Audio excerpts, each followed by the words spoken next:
Hi guys, I've just been outside and got the last of my blackcurrants off of my blackcurrant bush, and I thought I might show you with them how to make blackcurrant jam.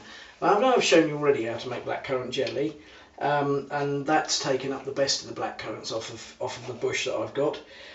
Because I'm not really very keen on blackcurrant jam, to be honest. I don't like all the bits in it, and it's a bit of a faff to make as well, to be fair.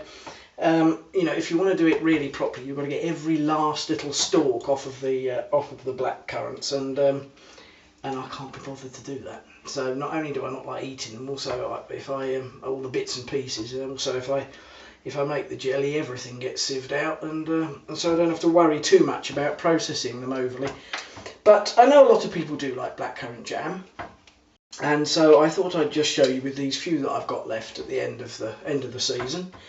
And the first thing you've got to remember, of course, is that it is going to be jam, as I've said, and you do need to get all the greenery and all the animals and all that kind of stuff off of them and away from them. And, you know, the better job you make of it, the better your jam's going to be, the less bits of wood you'll find in it.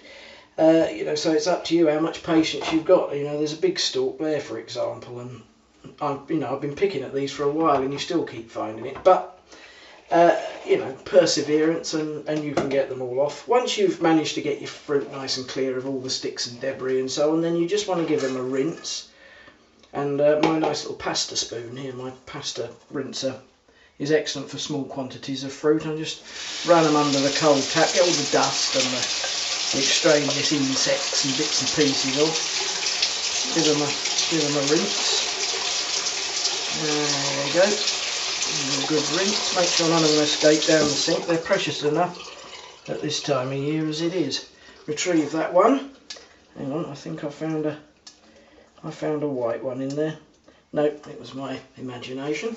There we are. Okay, so now we're going to see how many I've actually managed to pick. Let's put my scales on, stick the bowl back on, and zero it, and stick them in there, and there we are. We got about 8 ounces of fruit there, about half a pound. Now they want to go in a saucepan. You want a saucepan where your fruit, whatever quantities you use, of course you can scale this up, no problem at all. But you want a saucepan, how much fruit you're going to be using, you want a saucepan where the fruit comes about halfway up when you've put it in, into the pan. Okay, it's alright, I keep stopping because I keep seeing stalks still. And, you know, as I said, if this is going to be jam, you want to get as many of them out as you possibly can, so just keep doing it as I go. So you want the fruit to come about halfway up this saucepan because you want to keep all the water and all the juice and everything in it. It wants a tight fitting lid, and you know, you want to make sure that there's as little evaporation as possible. Obviously, the flatter the bottom of the pan, the more spread out they are, the easier it is for it to evaporate. So a smaller saucepan as you can get away with. Now most of these recipes for blackcurrant jam, they call for, if you're working in imperial, they call for half a pint of water for every pound of fruit. Now I don't think that's generous enough, to be honest with you. You can easily get away with 3/4 of a pint. You can probably get away with 1-to-1 water with fruit. You know, you can probably get away for every pound. You can probably get away with a pint of water, because blackcurrants are so powerful in pectin, they're so powerful in flavour, that you can pretty much get away with that. Of course, don't quote me on it. You know, the first thing you'll do is go away and put a pint of water to a pound of fruit in it, and you'll end up with it outsetting, and you'll blame me. So, strictly speaking, you should use half a pint of water for every pound of fruit you've got. I'm going to use, that's half a pound, so I should use 1/4 of a pint of water. I'm going to use half a pint myself, but you know, that's my responsibility. You stick to what the recipe should be if you feel safer that way. So I'm going to stick half a pint of water in there. That's about half a pint of water on my half a pound of fruit. And all we want to do then is we just want that to simmer away. So I should put that on the stove, and I shall heat that up. You know, gentle simmer. It's going to take a while. you know, those blackcurrants are fairly hard, and you know, the more you boil it, don't boil it fiercely because you're bound to lose the steam. You know, you're bound to evaporate your water away. But you know, they are going to take a bit of boiling because they've got tough skins and so on. But 20 minutes, 15 to 20 minutes once they've come to the boil should be okay. Watch them carefully. They do tend to boil over. So keep your eye on them, give them a stir every now and then until you get a nice pulpiness and all the pulp is out and they've turned a nice purple colour, and then you should be ready to move on to the next phase. So while they're boiling away, I'll turn the video off and we'll come back once they've boiled away to go on to the next phase. Okay, so here we are then. You can see that the blackcurrants have all boiled down here. As you can also see, I've managed to boil them over. It's so easy to do. So be careful. You know, I've managed to make a right mess of my cooker. I've cleaned it up a little bit because I'm supposed to be videoing for you, but you just have to walk away for a second and the blasted thing is there straight over. As you can see, I've got a nice pulp here. You can see that in the saucepan. And you know, about 15 minutes. I gave them a quick mash with a potato masher to get them going. You know, once they'd come to the boil and started to turn the water a bit pinkish, so as they were starting to soften, I gave them a good whacking with a potato masher, and then once they were simmering away like that, 10 minutes, 15 minutes at the most, and we've got that nice pulp there. Now, of course, that's got to go into a larger saucepan because obviously if I put the sugar in there, it's virtually going to fill it up, and there's going to be no way that's going to be able to boil up and without it going all over the place. So we stick all that good stuff in a larger saucepan. There we go. Scrape the last of the goodies out the bottom of there. That's the boy. There we go.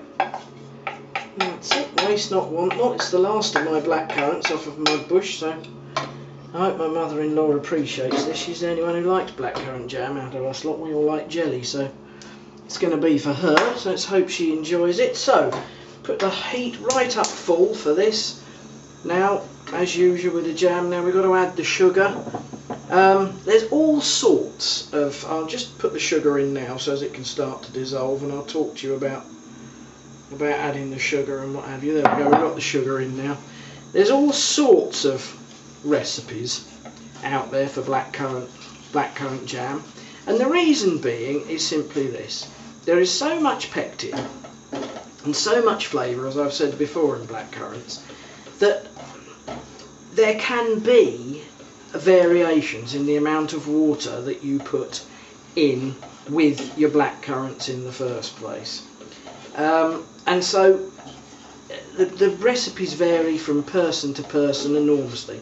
You know, strawberry jam or raspberry jam or what have you, you don't put any water in because you desperately want you know, as much of the fruit and not to be diluted at all, because it's difficult enough to get it to set anyway. So the recipes are pretty much standard. With the blackcurrants, yeah, some people add only a little bit of water, some people try and stretch it out. I mean, I try and stretch it out as much as I possibly can, as you've seen. What I suggest you do is pick a good recipe. I can recommend Sonia Allison's book.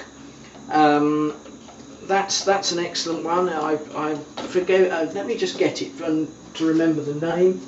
Let me recommend it to you. Yeah, Sonia Allison's book of preserving. I'll stick it under there. I wonder if it'll focus. There you are, a little advert for that. That's an excellent book. Her recipe's good. Good old Pam Corbin, she's got a decent recipe, I'm sure, somewhere about. You know, stick with a trusted person. I'm sure her River Cottage Preserves book, I don't know it off the top of my head, but her River Cottage Preserves book is bound to have blackcurrant jam in it. It's one of the staples, and you can guarantee that her recipe will be decent. So, you know, stick with the winners, as they say, and you'll find that they'll all have different quantities of water and different quantities of sugar for the reasons that I've already said. So I'm not really going to tell you. It just so happens that I've put 14 ounces of sugar in there because I've just kind of stuck my thumb in the air and thought, I reckon that's about what that's going to need, because I'm practiced at it, you know, and you'll get practiced at it as time goes on, and you'll find your own way around these things, and you'll be able to make some judgments and guesses like I do. But if you're new to it, pick one of the pick one of the good recipes, and you won't go far wrong. Now we can see, I finish yabbering. I managed to bridge the gap there between this, with my yabbering, with this starting to come to the boil. It's starting to boil around the edges, and I think we're going to have sufficient sugar in there. You see, experience also tells me if I watch this and the way it starts to come to the boil, I'll be able to tell if I haven't quite put enough sugar in there. Now, and I'll just be able to grab another couple of ounces. I'll probably just pour it in. You know, I won't even bother to weigh it. I'll just go, oh, yep, that's a bit more. That'll be enough. Because you need it to do a rolling boil. You know, you need it to make that lovely volcanic type boiling. Now that to me, I think, is going to be okay. That's coming along now. You can see, I hope you can see, that the scum is coming into the centre here, and you can already see, though you might not be able to see it, but I can see here that the scum is crinkling. That tells me that that is going to set. There's no question that that is going to set. I don't need any sauces. I don't need any, you know, any clever sauces out the fridge and putting stuff on the side. I know that jam is going to set. That has got all the hallmarks and characteristics of a jam that's going to set. You can see that lovely rolling boil pushing the scum into the centre, and that scum has already got a skin on it. Look, I'm picking it up. Look, you see that? Can you? I don't know whether you can see that, but that scum has already skinned over. It's set. Now that is set already. Well, that tells me that I don't need to do anything more to that jam. I can turn that off now, because it's not going to improve it. All you're going to do now by keep boiling it is lose the flavour. That's done. That's ready to go. You know, I can tell that. Look, I don't know whether you can see it on the camera, but that scum on the top there has got a skin. It wrinkles when I push it about. So I know that is going to set. All I need to do now is let that cool down,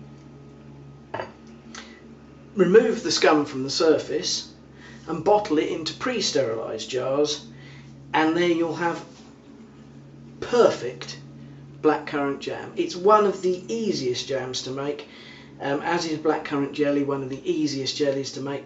Simple reason, it's got so much pectin in it, you can hardly go wrong. So there we are.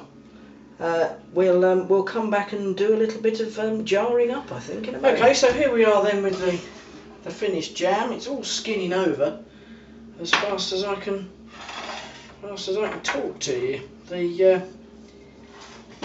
I'm just going to take the scum off. I don't know whether you can see that, but you probably can't. Just going to take that scum off that's forming. I'm going to be a bit careful because I'm going to take all the fruit with it, but just get rid of that scum off of the top there. Okay, there we are. Wonderful. That's that.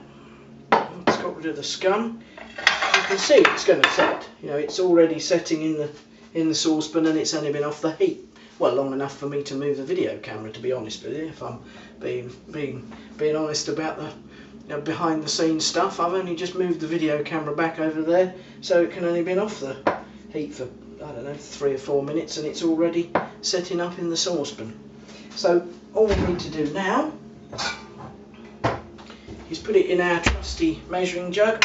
As ever, don't do as I do, do as I say. I've just got that out of the cupboard. But for you, if you want to make sure you keep these for any length of time, I'm going to be using this straight away, or my mother-in-law will be using it straight away, I know she will. But if you want to keep it, make sure everything after you turn the heat off has been sterilised. Yeah, you can always wrap it up in silver foil, sterilise it on a cold, dark, miserable winter's eve, stack it away in your cupboard. It'll remain sterile. Just take the tin foil off and it's ready to use. But you know, make sure you do sterilise everything after you turn the heat off. Okay, so we just put that lovely drop there into our measuring jug. There we are. And then jar it up. Sterile jar. Sterile jar, beautiful. Look at those. Aren't they dinky? Absolutely gorgeous. From Wares, as ever. I'm not sure what they call these, but they're absolutely beautiful. You'll find them on their website, no problem. And we just let the lid off, pour in your jam.